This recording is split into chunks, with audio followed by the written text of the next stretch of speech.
today I thought we'd look at the hip thrust exercise.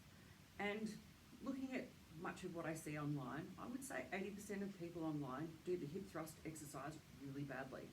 And they're often using their upper body as a lever and the edge of the bench as the fulcrum, and using their head and upper body to throw down to lift their hips up, and then they drop their hips down really quickly so there's no eccentric loading, and then suddenly drop their head down again and lift their hips up. So this is one of the most efficient ways to lift a weight, which is not what you want in weight training or bodybuilding anyway, because you're trying to find the work, not trying to find how to make it easier.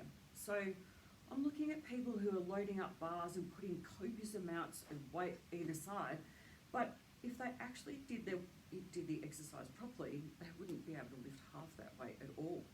So if we look at the positioning, so you want your knees at 90 degrees in your setup, and the bench, and if you've got a rotating bench, that's even better. The bench should probably come out just at the end of your scapulars or shoulder blades.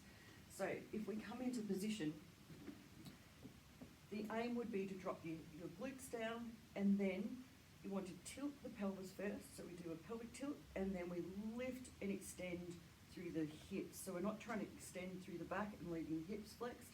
We're extending through the hips first and then pushing up.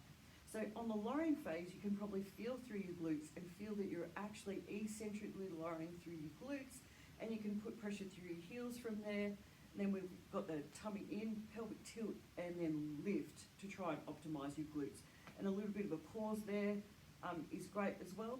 So in this position, you should be seeing that from your hip bone to hip bone, which is known as the ASIS, it should be quite flat, which means that you're not working in that lumbar hyperextended position, but you're in more lumbar neutral.